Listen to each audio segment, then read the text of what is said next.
Welcome to the Mediation Minute. Join your host, Rebecca Wisbar, as we explore practical techniques to facilitate successful negotiation and resolution.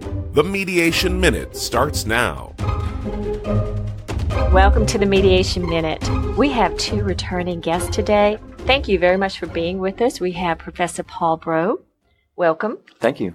And we have Ryan Chenevert, another returning guest. Thanks for having me. It's good to have y'all both back. I'm going to tell our guests a little bit about y'all. They've heard some of this before on our previous podcast for the Mediation Minute, but Professor Breaux began mediating with the Louisiana Department of Labor in the Workers' Comp Office. He evaluated the mediation program, trained individual attorney mediators, and created and implemented a dispute resolution program at the Office of Workforce Development. Mm-hmm. And those are just a few of the highlights. And Ryan Chenevert is a partner at Fletcher, Roy & Chenevert, a graduate of LSU Law Center, clerked for Judge Turow, correct? That's right. And you were taught by who at LSU Law Center? The best professor at LSU Law Center, Paul Breaux. Very debatable. Appreciate it. But honestly, I wanted to say that it is quite a privilege for me not only to be on the show again, because I respect you not only as an attorney and a mediator, but also I have great respect for my professor in law school, which I scream from the mountaintops routinely, was the best class that I ever had at LSU and the most practical class that I had at LSU. Which is a wonderful recommendation, and I can say teaching legal negotiations, we're fortunate to have Professor Breaux's class mediate our negotiations at the end of the semester, and it's an incredible experience. Let me ask you this, Ryan. What did you take from that mediation clinic, both as a student, how that affects you as a student, and as an attorney, as you practice today as a partner in your own law firm? Well, right. So as a student, it was more getting the practical side of law. As we all know, in law school, you're learning philosophy and more about the law or interpreting the law than practicing the law. And so it was great to have the hands-on experience, because in this clinic, and as I'm sure Professor Breaux will talk about, we get to actually go into small claims court as students, as student mediators, and try to resolve conflict between two people that we have never met before, that have an issue that we've never heard before. And so not only does it help us as far as becoming mediators or learning how to ask the right questions and attempt to get to a resolution, but it also prepares us for the practice of law, and especially if you do trial work, talking with a jury and trying to get complete strangers to follow what you're arguing for and to care about somebody else. And so that's quite possibly the best thing that we learned from the clinic was how to communicate with complete strangers that you don't know and how to get them to care either about each other or care about resolving the problem. And I remember you said in one of our earlier podcasts that when you went to city court and you mediated while in Professor Breaux's class, that was the moment that you realized, as an attorney, I can facilitate this. I can help people come to a resolution. Absolutely. I mean, as a 24-year-old, I'm now supposed to be the authority person for these individuals who were twice my age. And they were looking at me to help them. And that was what really, like you said, it was what turned the switch for me. That just because I've gone through law school, people are going to start to respect you in a different way. And I took that confidence that I received in the mediation clinic into my practice, because I was still representing people that are twice my age. And so it didn't change much, and I'm still doing it today, but it gave me the confidence then, and it's carried over into my practice. And what do you find, Paul, when students come to your class for the mediation clinic? What is their concept of mediation, or what is their idea about what they will take from the class? And I'm wondering how that changes as the class proceeds during the semester. No, it definitely changes as the class proceeds. The students come in, and generally most of them at this point have an understanding of kind of what mediation is. As far as the techniques, as far as the process, the questioning techniques that we use, persuasive techniques, they don't have much of that unless they pulled it from their own life and their own experiences, which I encourage them to do. During the course of the semester, I start off the semester now having the students watch two mediators who have very different mediator styles. It's a videoed mediation. And one is a more aggressive mediator, and one would be, I wouldn't want to say passive, but she's not very direct with the parties. And generally, the students kind of gravitate to the more aggressive one, the one that's asking closed-ended questions and directing the parties and giving their thoughts about what they think they should do and so forth. Whereas the other one is just asking open-ended questions and bringing them along and talking to them and checking out options and possibilities. What I tell the students is that this second mediator, the one that's asking these open-ended questions and persuading them as they go along, when I watched her the first time, I thought she was like a Jedi Knight. I mean, she was just amazing. And they don't see it. They don't think she's doing anything. But during the course of the semester, their concept of that mediator and of both changes as it goes along. Almost like watching an athlete who excels in their sport and makes it look effortless. Mm-hmm. Would Exactly. be the mediator who drew people out.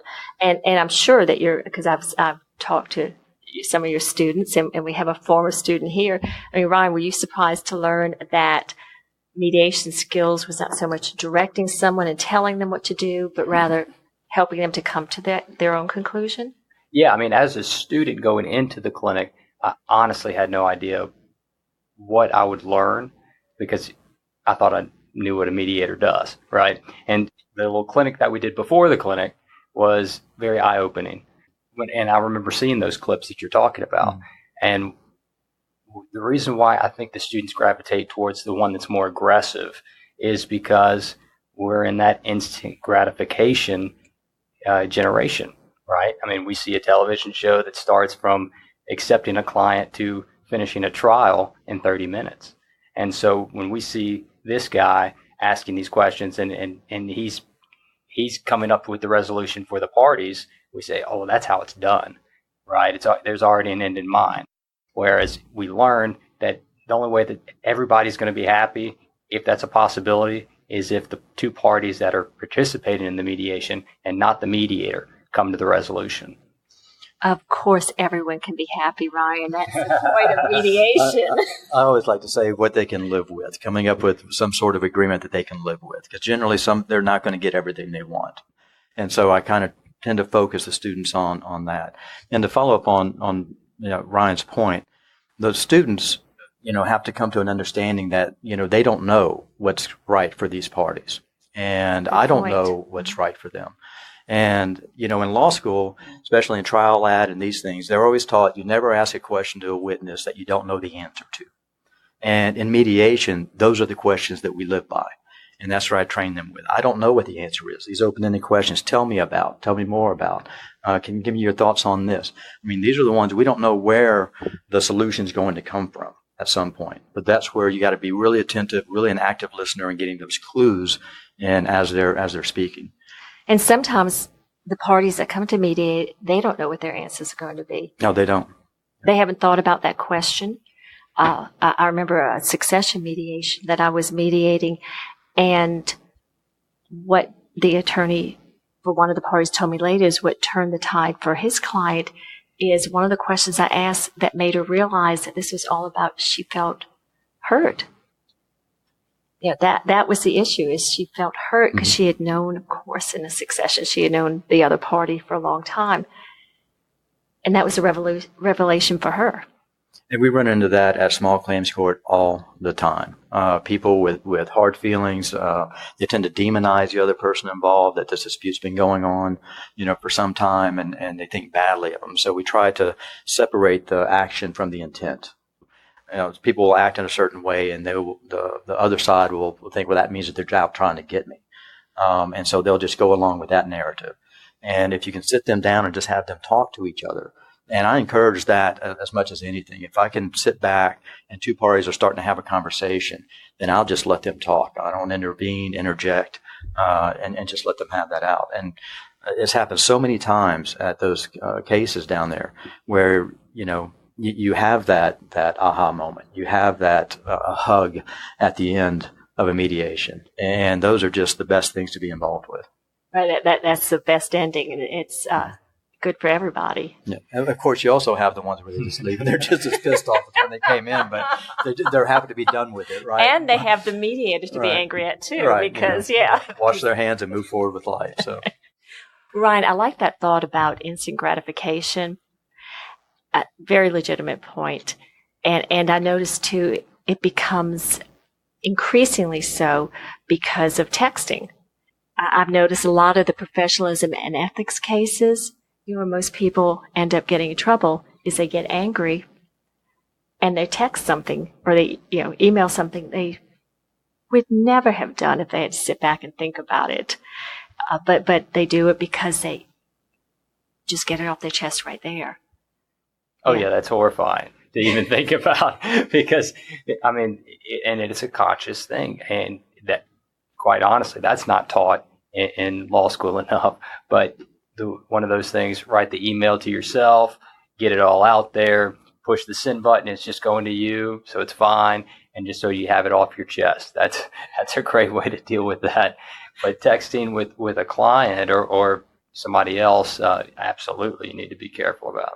I'm going to utilize that. Send it to yourself, because the old-fashioned way was you dedicated it was transcribed, and sometimes your legal assistant would tell you, you're not sending this. Other times it didn't even have to come to that. You'd look at it and go, oh my gosh, did I really say that? But that's great. That needs to be incorporated. Send the email to yourself. Think it over and maybe send it later or Absolutely. Not. Or not. it's just a matter of exploring options. I know, Ryan, that you are a return guest to Professor Breaux' mediation clinic. Tell us, both of y'all, how did that happen? What do you bring? I hope you bring the suggestion about emailing yourself when you're angry instead of sending it out to somebody. But I'd love to hear about that. Maybe I should bring like a top 10 list of practical tips whenever you're out in the practice world. But I don't, but maybe I will. I'm not quite, I don't remember exactly how it started. Maybe you just reached out to me one day and said, hey, I need to fill a day. Oh, I think Paul said he couldn't get you to leave the class, so he decided to incorporate you. Probably. Well, there's a chapter that we cover during the course on representing clients in mediation. And since the beginning of my career, when I graduated law school, I started mediating right out of law school. So I never represented people in mediations, and I didn't think that, I can read the book and talk to them about that, but I wanted to bring practical experience in that regard. And I've used some other people in the past, and I don't know if you and I were talking one day, and I just had the thought of, I think we're at a tailgate maybe, and you invited me. That would be Baton Rouge. Best things come out of tailgates. That's right. And so I asked Ryan to come in. Ryan was in the first class that I ever taught at LSU, right when the clinic started. And I knew he had been out there. I knew what he had been out practicing, and so I thought that he would be somebody that I could bring in. One, the students really relate to him because he's been through what they're going through right now, and also he's of their generation, he's of their age, and so they come in. Ryan comes in, and I introduce him, and then I go sit on the other side, and every now and then I'll pop a question off or this and that, and just let him work his magic with him. Yeah, I don't know about magic, but it is a privilege, and I get just as much out of it as I hope the students get, because I know sitting in those chairs every day is so monotonous as a law student, and most of these are 3Ls, and if it's a spring semester, you're checking out, about the time that I'm coming in to talk with them. But I enjoy getting to hear each person and a little bit about their background and their story. And that helps me to give a piece of me to them while I'm there and give them little nuggets of, how I got to where I was or where I am and from where I was, I guess. It's interesting because they each have a different perspective. And I'm really just glad that I get to invited back each semester to do it, because I want them to understand that just because you're sitting in those chairs, just like that switch turned for me, I hope that it's turning for them, that it doesn't take that long before you're out and you're up and running. And I'm fortunate that the line of work that we do at our firm, I get to participate in mediations on a monthly basis. And it's going to be them. I mean, they're the next generation. They've got to come in with a respect for the mediation process and a professionalism. And hopefully that's what they're getting from, hearing me speak about my experience. And also what to expect from a mediator, and so I think that changes for them over the course of the semester. And so by the end, by the time we finish the semester, these students are well trained. I would be comfortable with them mediating, any of these claims that we deal with, and we've dealt with claims, upwards of $30,000 at the clinic, and they step in and they do the job. And the unfortunate thing for me is once I get them trained and they're ready to go and things are great, then the semester ends and off they go. And then I get the next, the younger batch coming in to start all over with. But, one of the things that they really enjoy with Ryan is the fact that he is practicing and and going to mediations with his clients and doing these things, telling the war stories that he tells them. And they have so many questions. I started submitting questions to Ryan, I think, about a year ago. I think you've done it for about 3 years now. Mm-hmm. And I started having the students submit questions to him ahead of time for him to cover. And it's about, how do you prepare your client for mediation? How much interaction do you allow between your client and the mediator? And that's something Ryan and I push back and forth on quite a bit. So I will let him tell how do y'all push back on that? As a representing somebody, I want to have my hand at controlling what is being discussed with the mediator. Now, Professor Breaux understands as a mediator how he needs that information to hopefully facilitate a resolution. And so it becomes a struggle with me or whenever we're discussing it, because I know we've got some dark secrets in every case that don't need to be revealed, whether it's to the other side or to a mediator. And so I've discussed those things with the client before we go in there, but everybody's human and some of that stuff comes out. And so I'll tell them, look, if you start feeling a kick on the bottom of your leg, that's me. And that means it's time to zip it up. And from my perspective as a mediator, I want to establish a relationship with the client. Not just the attorney that's sitting there. So I want to build rapport with them because, at some point they're going to have to make a very difficult decision, with the advice of their counsel. And I may have to ask some tough questions and difficult questions. And I want to be able to establish that rapport and that trust during the course of a mediation so that when that happens, they know that my whole motivation is just trying to help to find an agreement somewhere. It's not me, pulling for the other side or anything along that line. It's a matter of, this is what your options are. What would you like to do? And, from what Ryan said, I'm not looking for like dark secrets or any of that. What I'm looking for a lot of times is what you talked about earlier. It's about those underlying interests. It's about the things that are driving the dispute or the things that may drive a settlement that perhaps they haven't articulated to their attorney. Because they hadn't thought of it themselves. Right. Otherwise, they would share with their attorney, yeah. we hope. Now, Ryan, after going through my class, is very good at asking those open-ended questions, getting a lot of information out from the client. And so I would probably be more comfortable in just letting him kind of run things than you would with some other attorneys. But, some attorneys spend more time doing that than others. And so from my perspective, I don't know what's happened between their dynamic and in their relationship, professional relationship, but I want to ask those questions. And now if the attorney says, I'd prefer you just, to talk with me on this, then that's fine. And I will just go that route.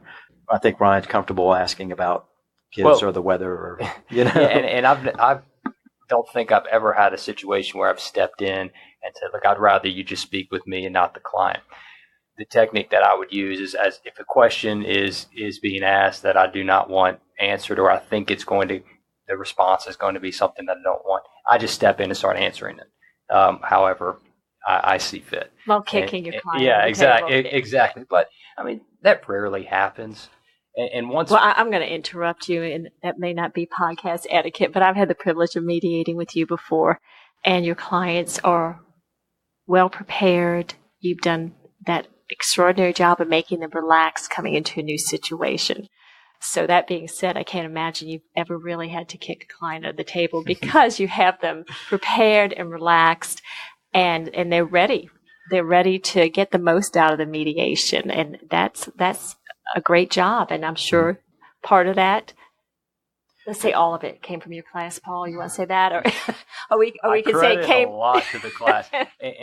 And part of it is your life experience, obviously, but a huge amount is the class, you've told me. And I was going to say earlier, and I forgot, it slipped my mind, even in discovery depositions like a corporate representative or a defendant driver and officer, the techniques that we learned in the mediation clinic, I mean, it is just invaluable to me in practice because I'm able to ask those questions that you want to know the answer to.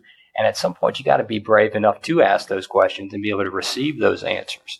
And I think that's what the mediation clinic really taught me. And that's a direct, practice area for me is to be able to do that in discovery. Yeah, in litigation, particularly, you don't want to close off avenues of discovery because you don't think about asking those open-ended questions. I find another thing with litigation for every attorney who practices is you do want to have a certain amount of control. That's part of it. But when you get into the mediation, you have to let go of some of that control. And it's a little bit of a switch, but it's one that's necessary. And the best mediations turn out because everyone recognizes that, which is why their mediations are confidential. So everyone can relax their guard, so to speak. Yep. Have you found, Paul, over the years that you've taught the mediation clinic differently because of different mediation styles or even technology changes, things that you might not have brought up?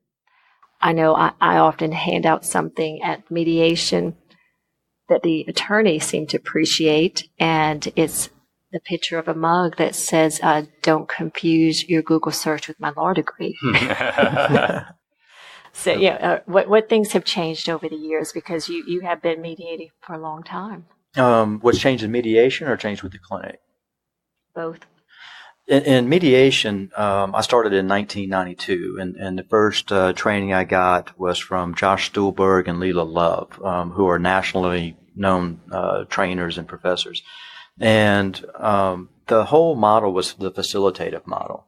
It's the mediator doesn't have control over the outcome, but they do control the process. The mediator doesn't talk about or make suggestions about what it is the parties should do or direct them in that way. And, that pure facilitative model, I kind of steer away from. I think if I've asked questions and options are there and I have an option in my mind that I think may work for them, I'm going to say, well, what do you think about this? It's a matter of the type of pressure that is put on to the parties. And so when I started, as far as I know, all the training that was being done was this facilitative model. Well, over the course of the years, as more attorneys have gotten involved in mediation and went and trained as mediators, and judges, retired judges have gone into mediation, those styles have changed because, for their whole careers, they were being paid to give advice. They were being, paid to ask questions in a certain way. And so, to me, that's what's changed over the course of time. And you still have plenty of facilitative mediators versus the evaluative or directive mediator. But I think that's what's changed the most. I was in a seminar one time there was a panel, and there was a mediator that was up there, and this was probably back in the 90s or maybe early 2000s. His comment was, I have no problem telling a client or somebody in a mediation that if it was me, this is what I would do. And when he said that, chills went up my spine. I'm like, no, you can't. That's not, So there's been a big debate in the mediation community nationwide over, what is mediation? And just what I feel is at some point you stretch the definition of it so far that what you're actually doing is you're consulting and you're not mediating anymore. And so it's where you're comfortable with those lines. Now, I can tell you from a mediator perspective or from a attorney dealing with mediator perspective, some of them really like those directive mediators. And, I had a mediation I had done some years ago with an attorney that I knew, and they kept trying to get me to tell their client what the right answer should be as far as the amount of the settlement. And I wouldn't do it. And I said, well, we can, talk about this some more. We can look at it. We can break it down. We can see where you are and what y'all want to do. But she was not happy with me about that. And I never got another call from her to do a mediation. What she was interested in was somebody that was going to be a little bit more directive with her client and tell them what they thought the numbers should be. And that's not something I'm comfortable with. You make a good point. That's consulting by, I think, any definition. And each of the parties has an attorney there to consult with. Ryan, how do you feel with various clients? Do you feel most of them come away from a mediation feeling more of a sense of peace if they have more input, or do you feel that some of your clients want someone to tell them what to do? Although obviously you could tell them what to do. Yeah, so I think that's a really good point that Professor Breaux was making. Because as an attorney, we get that instant respect like we were talking about. The mediator does as well. Hell, the client might think that that's the judge, even though we explain it to them Despite our that they're opening not. statements. Right. And so I think the mediator really does have a responsibility to be very careful on what they recommend and what they're saying to both sides, right? That they're not overly selling their position, because that is kind of an abuse of power, or like we were talking about, a consulting fee is what they should be getting rather than a mediation fee. Most of the time, and I think Baton Rouge is where I predominantly mediate, we've got great mediators, lots of great trainings that they go through and all the hours and that they're shadowing each other and where they get to a level to where they're not doing that for the most part. I do know plenty of attorneys that request mediators that are way more evaluative and say, this is where we need to go. Let's just talk about the economics. Let's talk about the numbers and let's get out of here. Enjoy your lunch. Let's go. But no, I like to enjoy the process of the mediation because I want to know what kind of cards the other side is holding. And so I'm trying to use the mediator to get that. If we go to trial, I want to know what kind of ammunition they have against me. So I'll stay there all day if I can to get that those kind of facts. And again, for your client to sort through what they have factually and emotionally. Right, because they get to see what there is against them. And a lot of times we show up to mediation. Maybe we don't know everything that they have. We don't know their strategy for trial. And hopefully I can get that out and say, well, this is what we're up against. They're offering this today. It's on the table. You can take it. You'll have it in 30 days, and it'll be done off your shoulders. And that most of the time is very appealing to clients. You have that sense of resolution. Absolutely. Which helps us tremendously. Everybody wants a sense of resolution, that immediate gratification. There you go. Works for everybody. And just the closure and the moving on. Put this behind you. And I will talk to clients about that in the mediations. What is that worth? And I've had experiences in my own life where, I've had a contractor on the pool deck and they messed the whole thing up, and it was like they put the sealant on, it was slippery as glass. So, every time you step on it, you slip, the dog's slipping, it was crazy. And then the pool company had gone out of business. And so, at some point I could have gone to small claims court. I could have done all this and that. At some point I just found the right person that knew how to do the job right, got them in, paid them $1,500 to fix it. And then every time I stepped out of my pool, I wasn't cursing anyone. It was done and you moved on and things were good. So you weren't having that work done so that your blood pressure could go up when you stepped outside. No. Thank y'all both for being with us today. Ryan, I'm afraid I'm going to take another page from Paul's book, and I'm going to ask you to come speak to my class in the spring. Oh, that would be fantastic. I'd love that opportunity. Thank you. Wonderful, because I know you offered me advice when I started teaching after you did, and I appreciate all your advice. And obviously, you made a good choice having Ryan come speak to the students. No, absolutely. Ryan's just been fantastic. Like I said, the students really, really enjoy having him there and listening to his experiences and his advice. And it's not just on mediation stuff. Oftentimes, it's about look how to get a job, and how to be persistent and all these things that go on.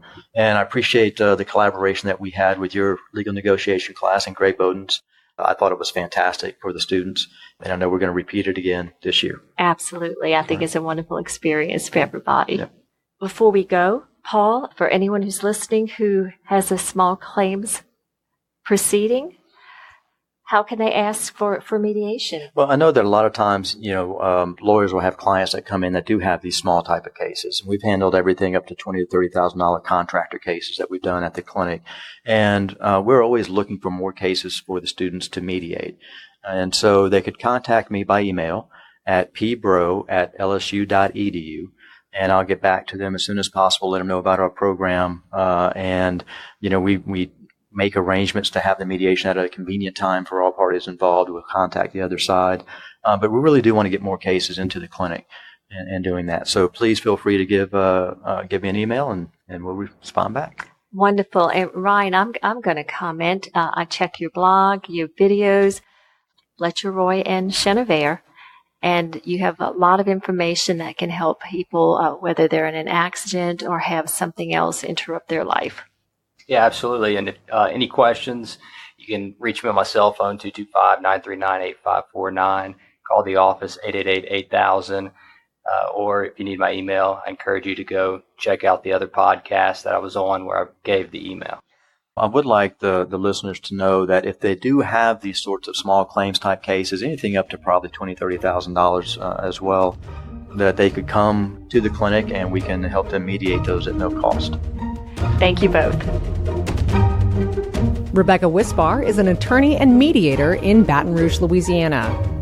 You can reach her at 225-767-1003.